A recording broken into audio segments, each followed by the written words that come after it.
ಹೋಗಿ ಹೋಗಿ.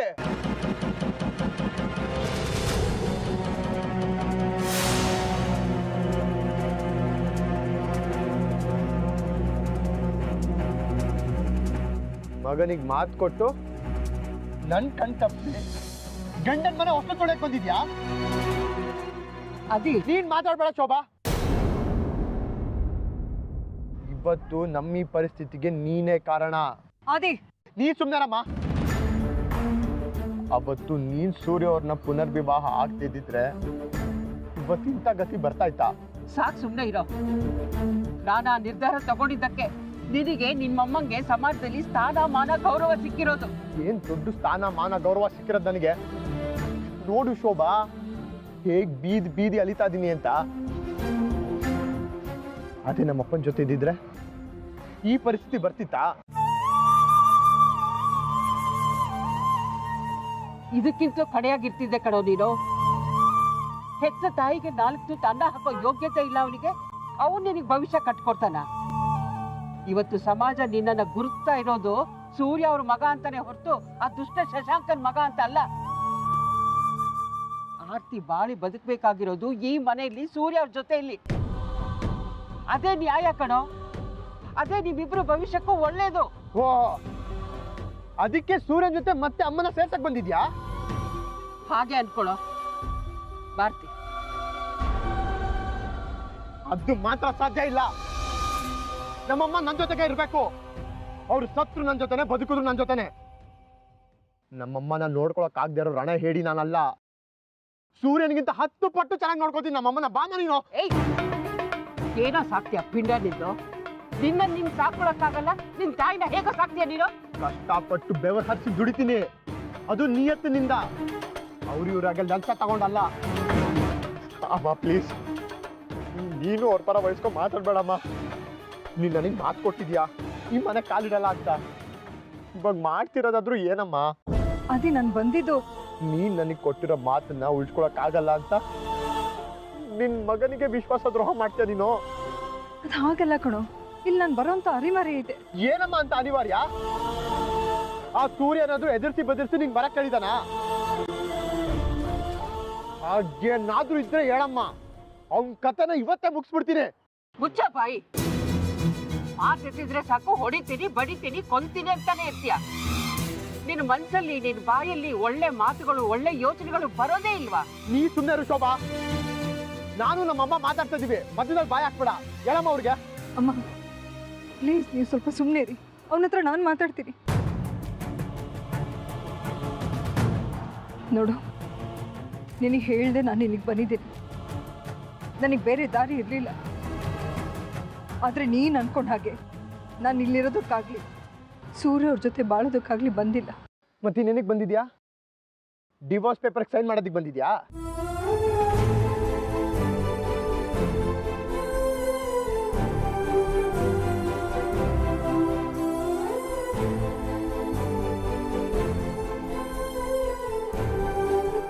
ಹಾಗಿದ್ರೆ ಹೋಗಮ್ಮ, ನಂದೇನು ಅಭ್ಯಂತರ ಇಲ್ಲ. ಹೋಗು, ನಾನು ಇಲ್ಲ ಕಾಯ್ತಿರ್ತೀನಿ.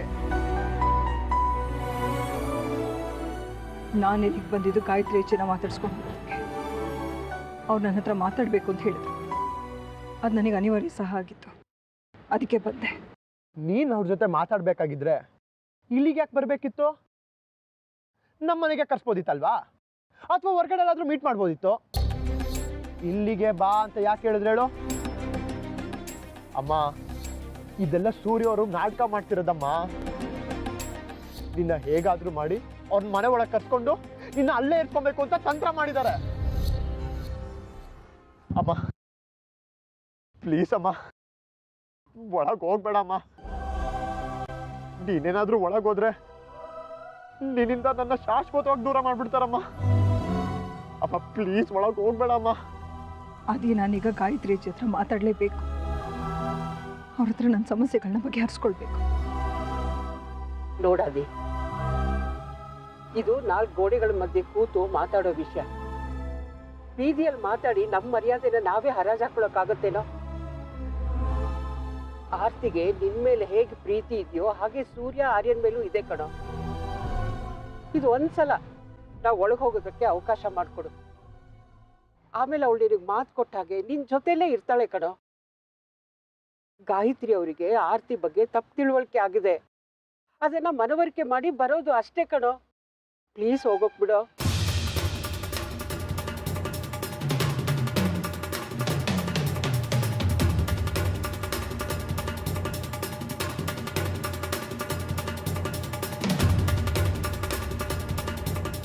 ಪ್ಲೀಸ್ ಆದಿ.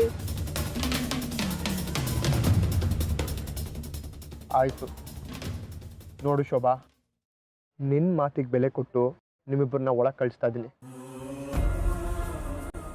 ಅಮ್ಮ, ಯಾರು ಏನೇ ಮಾತಾದ್ರೂ ಹೆದರ್ಕೋಬೇಡ, ಒಬ್ಬಂಟಿಯಾಗಿರ್ಬೇಡ, ಯಾವಾಗಲೂ ಶೋಭನ್ ಜೊತೆನೇ ಇರು. ಅವ್ರು ಏನೇ ಮಾತಾಡದಿದ್ರು ಶೋಭನ್ ಮುಂದೆನೇ ಮಾತಾಡಬೇಕು. ಅಪ್ಪಿ ತಪ್ಪಿ ಹೆಚ್ಚು ಕಮ್ಮಿ ಮಾತಾಡಿದ್ರೆ ನನಗೊಂದು ಮಿಸ್ ಕಾಲ್ ಕೊಡು, ಒಳಗೆ ನುಗ್ತೀನಿ. ಹುಷಾರು, ಬೇಗ ಬಾಯ್, ನಾ ಇಲ್ಲೇ ಕಾಡ್ತೀನಿ. ಹೋಗ್ಬಾ.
ಅಲೆಗಳ ಮಾತನು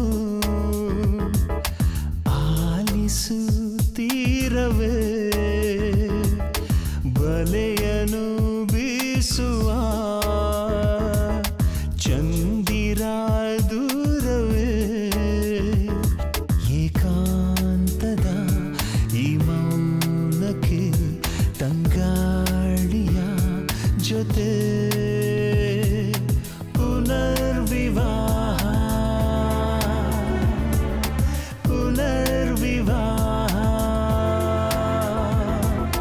ಕನಸಿನ ಬಾಗಿಲು ತೆರೆದಿಡು ಜೀವವೇ,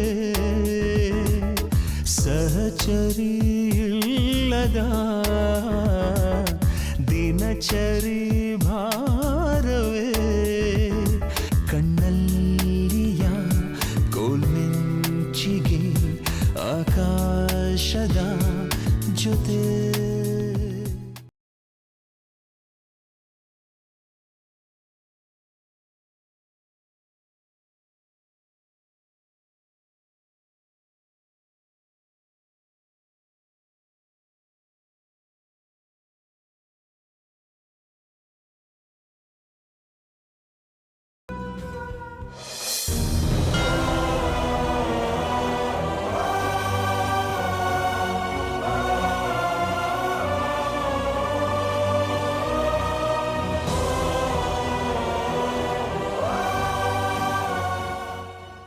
ರಾಜಿ ಪಂಚಾಯತಿಗಾದ್ರೆ ನಾವಿಲ್ಲ.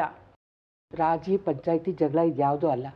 ಕೆಲವು ವಿಷಯಗಳನ್ನ ಇತ್ಯರ್ಥ ಮಾಡ್ಕೋಬೇಕು. ನನ್ನ ಮಗ ಇವತ್ತು ಪ್ರಪಂಚದ ಮುಂದೆ ಅಪರಾಧಿ ಸ್ಥಾನದಲ್ಲಿ ನಿಂತಿದ್ದಾನೆ. ಅವ್ರು ಹಾಗೆ ಅನ್ನಿಸ್ಕೊಳ್ಳೋದಕ್ಕೆ ಅವರೇ ಕಾರಣ. ನಾನು ಮಾತಾಡ್ತಾ ಇದ್ದೀನಿ ಸೂರ್ಯ. ನಿಮಗೆ ಮಗ ಹೇಗೆ ಹೆಚ್ಚೋ ನನಗೆ ನನ್ನ ಸೊಸೆ ಹೆಚ್ಚು. ನನಗೂ ಸೊಸೆನೆ ಒಂದು ಕಾಲಕ್ಕೆ. ಒಂದು ಕಾಲಕ್ಕೆ ಅಂದರೆ ಈಗಲ್ವಾ? ಅಮ್ಮ ನೀ ಸುಮ್ಮನೆ ಇರೆ. ಅದನ್ನೇ ಇತ್ಯರ್ಥ ಮಾಡಕ್ಕೆ ಬಂದಿರೋದಿಲ್ಲಿ. ನೋಡಿ ಸೂರ್ಯ, ನೀವವತ್ತು ಆ ದಿನ ತಳ್ಳಿದ್ರಿ. ಅವ್ರಿಗೆ ಏನು ಬೇಕಾದರೂ ಆಗ್ಬೋದಿತ್ತು, ಆದರೆ ಸ್ವಲ್ಪದ್ರಲ್ಲೇ ಪಾರಾದ. ಏನರ್ಥ ಇದು?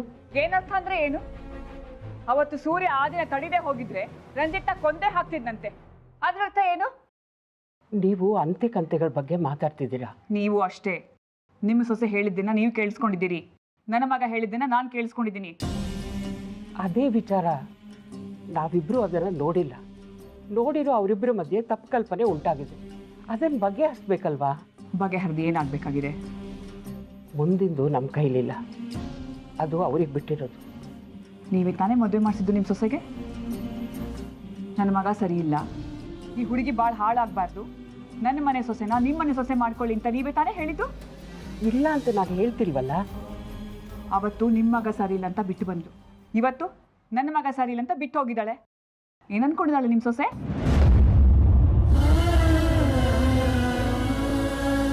ದಯವಿಟ್ಟು ಹೀಗೆಲ್ಲ ಮಾತಾಡಬೇಡಿ. ನೀವು ಒಂದು ಹೆಣ್ಣಾಗಿರೋದಕ್ಕೆ ಮಾತಾಡ್ತಾ ಇರೋದು. 4 ಜನರ ಮುಂದೆ ನನ್ನ ಮಗನ ತಲೆ ತಗ್ಸೋ ಹಾಗೆ ಮಾಡಿದ್ಲಲ್ಲ, ಇವತ್ತು ಯಾವ ಮುಖ ಹೊತ್ಕೊಂಡ್ಬಂದೇಳೆ ಮಾತಾಡಕ್ಕೆ? ಅವಳು ಬರಲಿಲ್ಲ, ನಾನು ಅವಳನ್ನ ಕರ್ಕೊಂಡು ಬಂದಿದ್ದು. ಇದು ನಾವಿಬ್ರು ಮಾತಾಡಿ ಇತ್ಯರ್ಥ ಮಾಡೋದಲ್ಲ, ಅವರಿಬ್ರು ಮಾತಾಡ್ಕೋಬೇಕು. ಯಾವ ಇತ್ಯರ್ಥನೂ ಬೇಕಾಗಿಲ್ಲ. ನಿಮ್ಮ ಸೊಸೆ ನನ್ನ ಮಗನ ಜೊತೆ ಇರೋ ಅಗತ್ಯ ಇಲ್ಲ.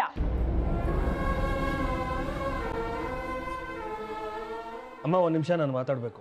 ಮಾತಾಡು, ನಿನ್ನ ಮನಸ್ಸಲ್ಲಿರೋದನ್ನೆಲ್ಲ ಹೇಳ್ಕೊ, ಆದರೆ ಯಾವುದೇ ವಿಚಾರಕ್ಕೂ ತಲೆ ತಗ್ಸೋ ಅಗತ್ಯ ಇಲ್ಲ. ನಾನು ಯಾವತ್ತೂ ತಲೆ ತೆಗೆಸುವಂಥ ಕೆಲಸ ಮಾಡಿಲ್ಲ, ಮಾಡೋದು ಇಲ್ಲ.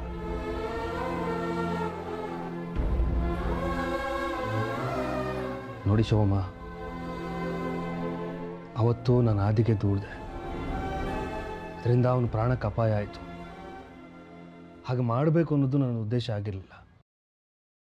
ಅವತ್ತು ನಾನು ಅವನನ್ನು ತಡಿದೇ ಇದ್ದರೆ ಅವನು ರಂಜಿತ್ನ ಕೊಂದು ಬಿಡ್ತಿದ್ದ. ಆಗ ತೊಂದರೆಗೆ ಸಿಕ್ಕಾಕೋತಿದ್ದು ಆದಿನೇ. ದೇವ್ರ ದಯೆ, ನನಗೇನು ಆಗಲಿಲ್ಲ. ಈಗ ಸ್ವತಂತ್ರವಾಗಿ ಓಡಾಡ್ಕೊಂಡಿದ್ದಾನೆ. ಆರ್ತಿಯವರೇ, ನಿಮಗೆ ಅವತ್ತು ಆವೇಶ ಇತ್ತು, ಈ ಮಗನಿಗೆ ನಾನೇನೋ ಮಾಡಿಬಿಟ್ಟೆ ಅನ್ನೋ ಕೋಪ ಇತ್ತು. ನೀವು ನನ್ನ ಮೇಲೆ ಹಾಗೆ ಮಾತಾಡ್ಬಿಟ್ರಿ. ಈಗ ಅದನ್ನೇ ಆದಿ ತಲೆಯಲ್ಲಿ ತುಂಬಿದ್ದೀರಿ. ತಲೆ ತುಂಬಿದ್ದು ಇವಳಲ್ಲ. ಅಮ್ಮ, ಒಂದು ನಿಮಿಷ, ನಾನು ಮಾತಾಡ್ತೀನಿ. ಅವತ್ತು ನಾನು ಸ್ಥಿಮಿತ ಕಳ್ಕೊಂಡಿದ್ದೆ ನಿಜ. ನನ್ನ ಮಗನ ದೂಡಿದ್ರಿಂದ ಅಪಾನೆ ಮಾಡಿದ್ದು ನಿಜ. ಅದಾದಮೇಲೆ ನೀವು ನಡ್ಕೊಂಡಿದ್ದ ರೀತಿ ಹೇಗಿತ್ತು ಹೇಳಿ? ನಮ್ಮನ್ನು ದೂರ ಮಾಡಬೇಕು ಅಂತಲೇ ನೀವು ಆ ರೀತಿ ನಡ್ಕೊಂಡ್ರಿ ಅಂತ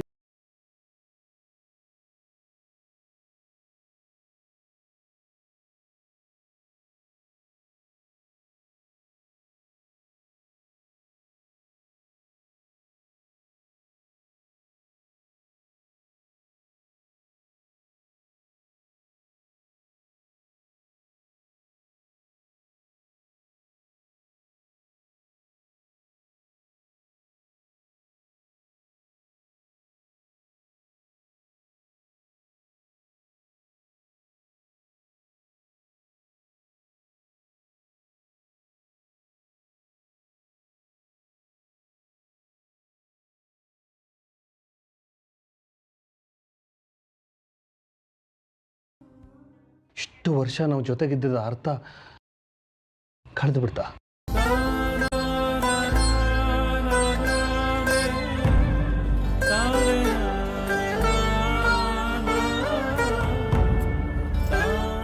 ನಿಮಗಾದ ನೋವು, ನಿಮಗಾದ ಸಂಕಟ ದೊಡ್ಡದು ಅಂತ ಹೇಳ್ತಿರಲ್ಲ,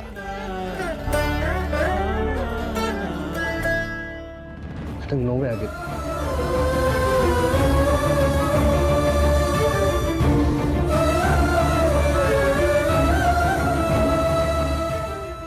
ನೀವು ಆದಿಗಷ್ಟೇ ತಾಯಿಯಲ್ಲ, ಆರ್ಯಂಗೂ ತಾಯಿನೇ.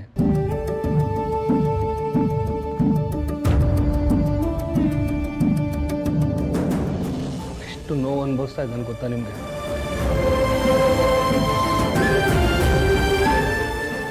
ಆದಿಗೆ ತಂದೆ ಇಲ್ಲ,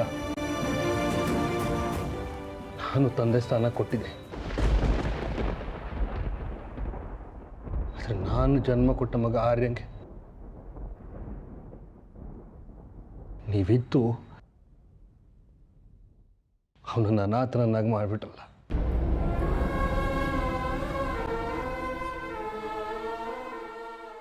ನ್ಯಾಯನ ಇದು?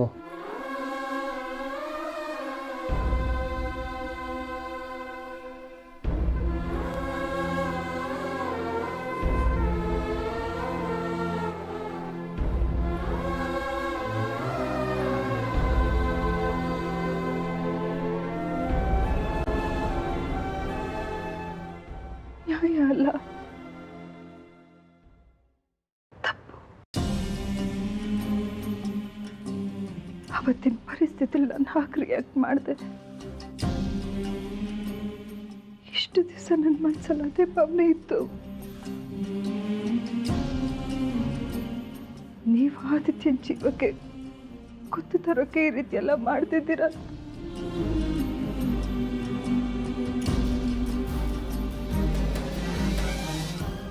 ನಾನು ಒಂದು ಕ್ಷಣನೂ ಯೋಚನೆ ಮಾಡಿಲ್ಲ ನೀವು ಆ ರೀತಿ ಎಲ್ಲ ಯೋಚನೆ ಮಾಡೋರಲ್ಲ ಅಂತ.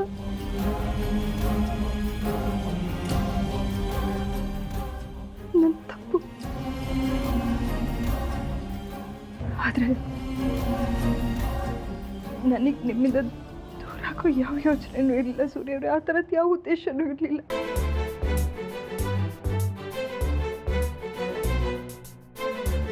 ಅದಕ್ಕೆ ನಾನು ನಿಮ್ಮ ಹತ್ರ ಕ್ಷಮೆ ಕೇಳಿ. ಕಾಫಿ.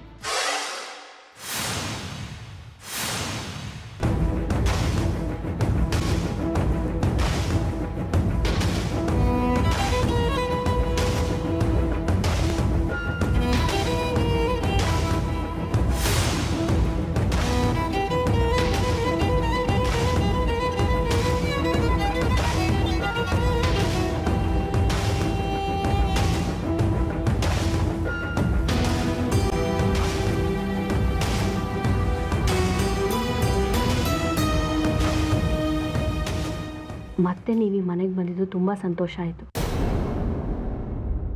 ದೇವರಲ್ಲಿ ದಿನ ಬೇಡ್ಕೋತಿದ್ದೆ ಆದಷ್ಟು ಬೇಗ ನೀವು ವಾಪಸ್ ಬರೋ ಹಾಗಾಗಲಿ ಅಂತ. ನಾನು ಯಾಕೆ ಇಲ್ಲಿದ್ದೀನಿ ಅಂತ ಯೋಚನೆ ಮಾಡ್ತಿದ್ದೀರಾ? ನನ್ನ ಕಾಲಿಗೆ ಏಟಾಗಿತ್ತು, ಅದಕ್ಕೆ ಇಲ್ಲೇ ಇರು ಅಂತ ಹೇಳಿ ಸೂರ್ಯ ಒಂದು ನಿಮಿಷ ಸುಮ್ಮನೆ ಆರ್ತಿ ಅವರ ಒಂದು ನಿಮಿಷ. ಆರ್ತಿ ಅವರ ಒಂದು ನಿಮಿಷ.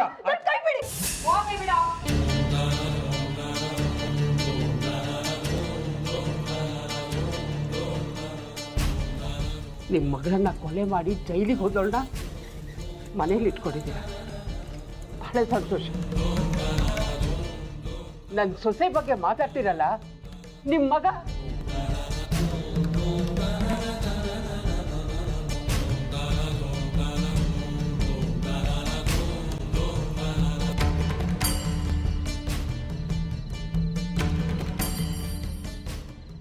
ಈಗ ನಿಮಗೆ ಸಂತೋಷನಾ?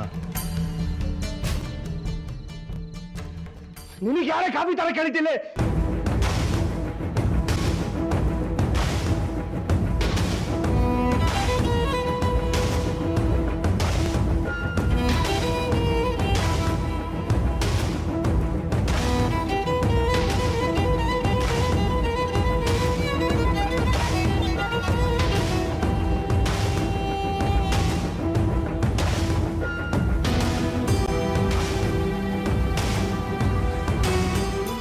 ಯಾಕೆ ಮಾಡ್ತಿದ್ಯಾ? ಏನಾಯ್ತು?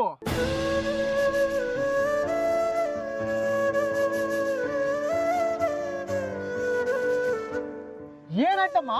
ಈಗ ಅದೆಲ್ಲ ಬೇಡ ಅದಿ, ನಡಿ. ಇಲ್ಲ, ನನಗೆ ಈಗ್ಲೇ ಗೊತ್ತಾಗಬೇಕು, ಇಲ್ಲೇ ಗೊತ್ತಾಗಬೇಕು. ಒಳಗೇನಾಯ್ತು? ಯಾರಾದ್ರೂ ಏನಾದ್ರು ಅಂದ್ರ? ಸುಮ್ಮನೆ ನಡಿ ಅಂತ ಹೇಳಿಲ್ವಾ ನಿನ್ಗೆ? ಸುಮ್ಮನೆ ಇರಕ್ಕಾಗಲ್ಲ ಶೋಭಾ. ನಮ್ಮಮ್ಮನ ಕಣ್ಣಲ್ಲಿ ನೀರು ಬರ್ಸೋದ್ರೆ ನಾನ್ ಮಾತ್ರ ಸುಮ್ಮನೆ ಬಿಡಲ್ಲ ಇವತ್ತು. ಪ್ಲೀಸ್ ಸುಮ್ಮನೆ ನಡಿ ಮನೆಗೆ. ಇಲ್ಲಮ್ಮ, ಕುಕ್ಕೆ ಪಟ್ಟಿ ಹಿಡಿದು ಕೇಳ್ತೀನಿ ನಮ್ಮಮ್ಮನ ಕಣ್ಣಲ್ಲಿ ನೀರು ಯಾಕೆ ಹಾಕ್ಸಿದ್ರಿ ಅಂತ. ಅದಿ ಬೇಡ ಕಣೋ. ಅದಿ ನನ್ನ ಮಾತು ಕೇಳು. ಸಾರಿ ಮಾ, ಈ ವಿಷಯದಲ್ಲಿ ನಿನ್ ಮಾತು ಕೇಳಲ್ಲ ನಾನು. ಅದಿ ನಿಂತ್ಕೊಳ್ಳೋ. ಅದಿ